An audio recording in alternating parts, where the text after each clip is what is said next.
오늘 우리가 함께 살펴볼 말씀은 사울과 또 다윗의 모습 가운데 또 하나님의 합한 자와 또 하나님께서 떠난 자의 모습이 어떠한지를 우리는 비교하며 보게 되어집니다. 혹시 사랑의 반대말이 무엇인지 알고 있습니까? 사랑의 반대말은 미움이나 질투가 아닌 무관심입니다. 미움이나 질투도 사랑의 모습에서 나오는 마음입니다. 그러나 무관심은 더 이상 그 사람에게 관심을 두지 않겠다라고 하는 마음이기에 사랑의 반대말은 무관심입니다. 오늘 본문 가운데 나타나는 다윗과 또 사울의 모습 가운데 하나님의 사랑이 있는 자와 또 하나님의 사랑을 떠난 자, 무관심 가운데 있는 자의 모습은 어떠한 모습인지를 우리가 본문을 통해서 함께 살펴보도록 하겠습니다. 오늘 본문 11절의 말씀입니다. 우리 같이 한번 읽어보도록 하겠습니다. 시작. 그러자 왕은 아히두베의 아들인 제사장 아히멜렉과 노베에 있는 그 집안의 모든 제사장들을 불러 모았습니다. 그리하여 그들은 모두 왕 앞에 왔습니다. 사울 왕이 제사장 아히멜렉을 또 신문하고 있는 장면입니다. 왜 사울 왕이 아히멜렉을 신문하고 있었을까? 우리 어제 말씀이었던 9절에서 10절 말씀에 그 이유가 등장합니다. 우리 함께 읽어보도록 하겠습니다. 시작. 그때 에돔 사람 도액이 사울의 신하들 가운데 서 있다가 말했습니다. 이새의 아들이 노브로 와서 아히두베의 아들 아히멜렉을 만난 것을 보았습니다. 아히멜렉은 그를 위해 여호와께 여쭈었고 먹을 것도 주고 블레셋 사람 골리앗의 칼도 주었습니다. 사울 왕의 신하였던 도액이 사울에게 전했던 보고의 내용을 통해서 그 신문이 시작된 것입니다. 다윗이 아히멜렉을 찾아갔고 또 그 아히멜렉이 다윗을 위해 여호와께 여쭈었고 또 그에게 먹을 것을 주었다라는 것이 그 신문을 받게 된 이유입니다. 우리 본문 이어서 우리 12절에서 13절 말씀 같이 한번 더 보도록 하겠습니다. 12절에 13절입니다. 시작. 사울이 말했습니다. 잘 들어라 아히두베 아들아. 아히멜렉이 대답했습니다. 예, 내 주여 말씀하십시오. 사울이 그에게 말했습니다. 내가 어떻게 이새의 아들과 공모하여 나를 대적하려고 할 수 있느냐? 어째서 내가 다윗에게 빵과 칼을 주고 그를 위해 하나님의 뜻을 여쭈어서 그가 오늘이라도 매복해 있다가 나를 치게 하려고 했느냐? 사울 왕이 지금 아히멜렉 제사장을 신문하고 있는 내용의 모습입니다. 답정너라고 하는 말이 있습니다. 이 답정너라고 하는 말은 답은 정해져 있고 너는 대답만 하면 돼 라고 하는 말의 줄임말입니다. 자신이 듣고 싶은 말은 이미 정해져 있고 그걸 상대방에게 그 정해져 있는 그 답을 듣기 위해 물어보고 있는 질문의 모습입니다. 오늘 본문 가운데 나타나고 있는 사울 왕이 제사장 아히멜렉을 신문하고 있는 모습은 답정너의 모습과 같이 답은 정해져 있습니다. 결과는 정해져 있고 그 결과를 이끌어내기 위한 신문의 모습이라는 것을 우리는 볼 수 있습니다. 왜 사울 왕이 아히멜렉을 신문하고 있는 모습이 이렇게 정해진 답을 놓고 그를 신문하고 있었을까? 그 이유가 무엇이냐면 사울 왕은 다윗을 시기하고 질투하고 있었습니다. 자신의 자리를 빼앗을 것 같은 또 많은 사람들이 사울 왕이 아닌 다윗을 신뢰하고 있는 모습에 대해서 사울 왕은 그가 없어져야만 그 모든 것들이 자신에게 돌아오게 될 것이다 라고 하는 마음이 그에게 있었기 때문입니다. 다시 이야기하면 사울 왕은 하나님의 사랑 안에서 떠난 자의 모습입니다. 그의 마음 가운데는 하나님의 사랑으로 채워져 있는 것이 아니라 자신의 욕심과 시기와 미움으로 채워져 있었던 그의 마음이었기 때문에 상대방과의 그 관계, 제사장과 신문하고 있는 모습 가운데서도 다른 것 다 필요 없고 내가 원하는 대답만 하라라고 말하고 있는 그 신문의 모습을 우리는 보게 됩니다. 사울 왕은 이 신문을 통해 답은 정해져 있었습니다. 그리고 이 결과를 이끌어내기 위한 명분을 찾기 위한 신문의 모습이었다라는 것입니다. 답정너와 같은 사람들에게 특징이 있습니다. 그것은 다른 것이 아닌 경청하지 않는다는 겁니다. 상대방의 말에 답은 정해져 있기 때문에 상대방이 어떤 말을 하든 그것을 들으려 하지 않고 그것을 자신이 원하는 답이 아니라고 한다면 계속해서 질문을 던지고 그 말을 이끌어내려고 하는 모습들이 담겨져 있다라는 것입니다.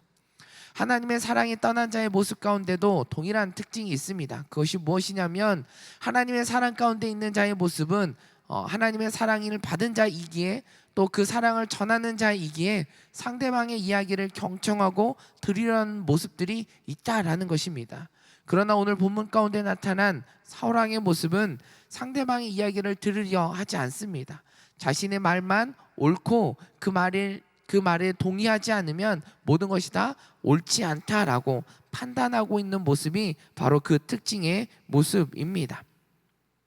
본문 14절에서 16절의 말씀 이어서 같이 한번 보도록 하겠습니다. 시작.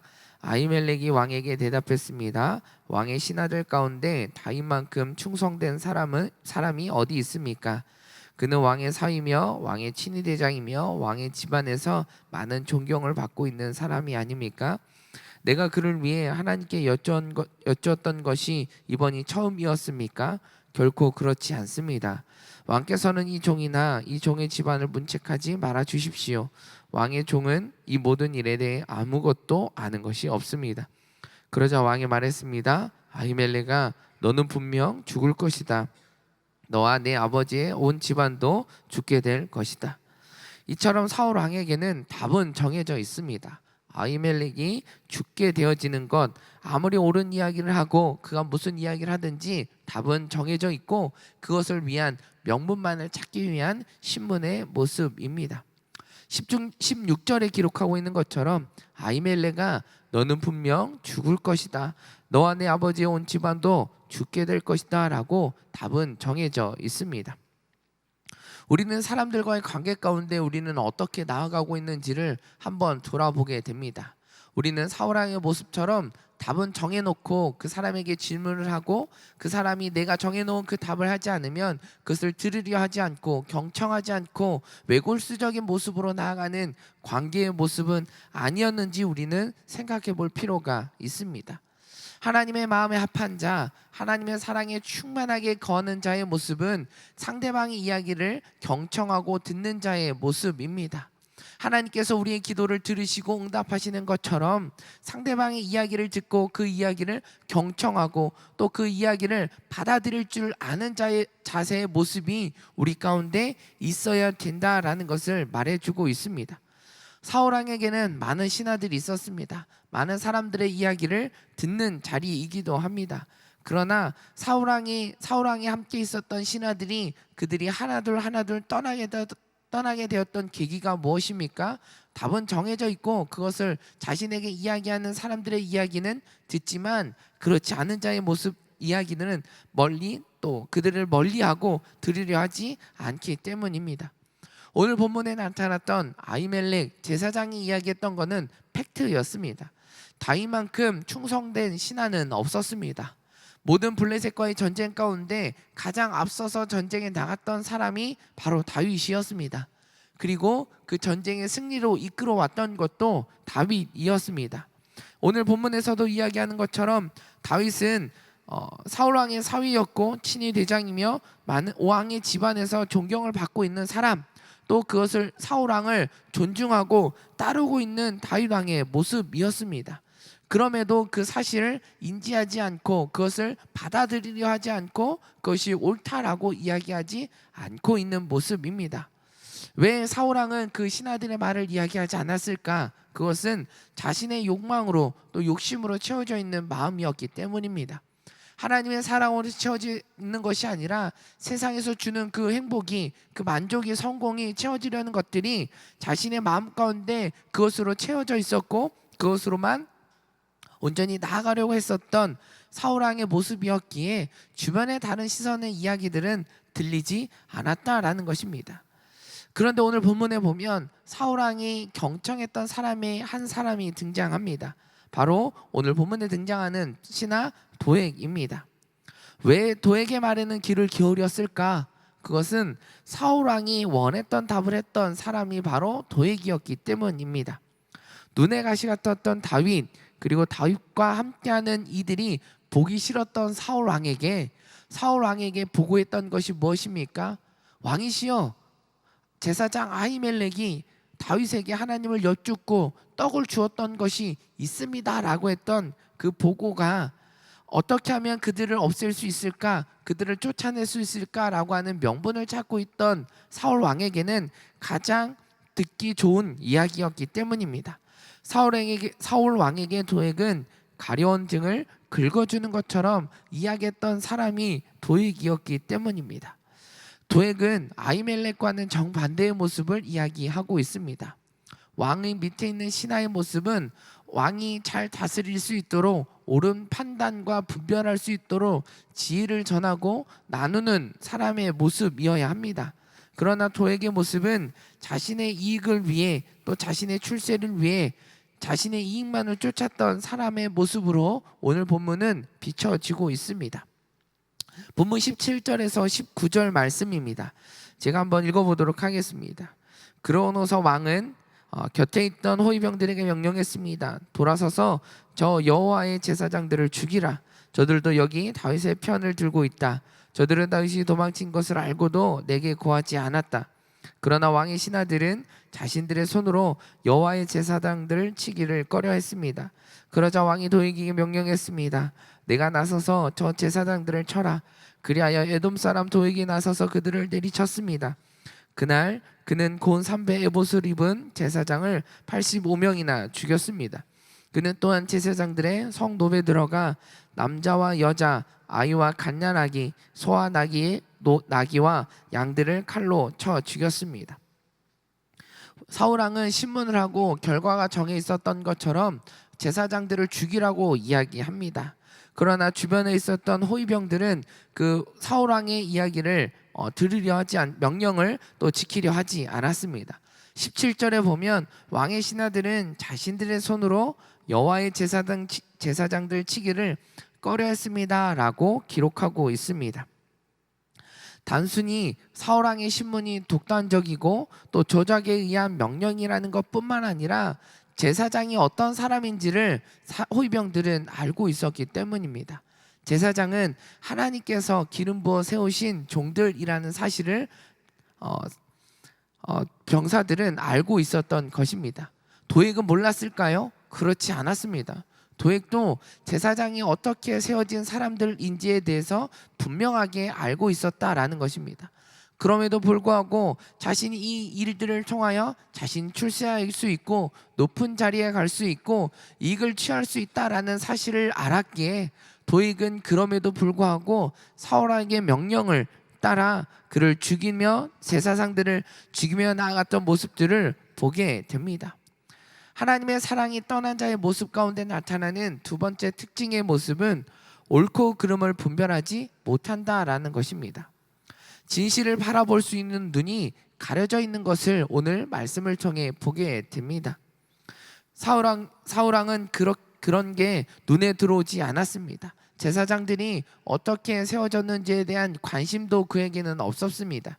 그저 이들이 다윗을 도왔다라는 것, 이들이 다윗을 도움으로 인하여서 나를 배반한 것이다 라는 것만이 그의 눈에 들어왔던 것입니다. 자신의 영광과 자신의 자리가 중요했던 사람이었기 때문에 사울 왕은 그러할지라도 그들을 죽여야 했습니다. 그래야 자신의 자리를 지킬 수 있기 때문입니다. 신하들은 자신의 명령을 듣지 않자 도액에게 아히멜렉과 또 그 가족들을 죽이라고 명령하게 된 것입니다. 도액은 자신의 이익과 출세를 위해 그 사실을 알면서도 아히멜렉과 그 가족들을 칼로 죽이는 모습을 보게 됩니다. 야고보서 1장 15절 말씀에 이렇게 기록하고 있습니다. 우리 같이 한번 읽어보도록 하겠습니다. 시작. 욕심이 잉태에 죄를 낳고 죄가 자라 사망을 낳습니다. 지금 이 말씀대로 사울 왕과 도액이 보여지고 있는 모습이 바로 이러한 모습입니다. 자신의 욕심을 채우기 위해 죄를 범하게 되어집니다. 그리고 죄로 인하여 사망에 이르게 된다라는 것을 보게 됩니다. 결국 하나님께서는 사울 왕이 하나님의 말씀에 또 불순종하는 모습으로 계속해서 보여지는 모습을 통해 하나님께서 그에게 무관심의 모습을 보여주고 있는 것을 우리는 계속해서 보게 됩니다. 사울왕이 악한 영에 들게 된 것이 그 증거의 모습으로 우리는 생각할 수 있습니다. 사울왕을 떠난 하나님은 사울왕에게 악한 영이 임하는 것을 그냥 내버려 두었던 것입니다. 어제 말씀에 이런 말씀을 같이 나누었습니다. 시편 34편 19절 말씀에 보면 의인들은 고난이 많으나 여호와께서는 그 모든 고난에서 건져내십니다 라는 말씀을 나누었습니다. 하나님의 사랑 안에 거하는 자의 의인들의 모습 가운데는 하나님께서 어떻게 하신다라고 말씀합니까? 고난 가운데 있는 이들을 건져내시는 분이라고 하나님을 소개하고 있습니다. 오늘 본문에도 동일합니다. 다윗은 하나님의 사랑 가운데 마음에 합했던 사람이었습니다. 그에게 찾아왔던 수많은 고난들이 있었습니다. 그때마다 하나님께서는 그를 건져주셨습니다. 구원해 주셨던 사실을 우리는 계속된 말씀을 묵상함을 통해 우리는 알고 있습니다.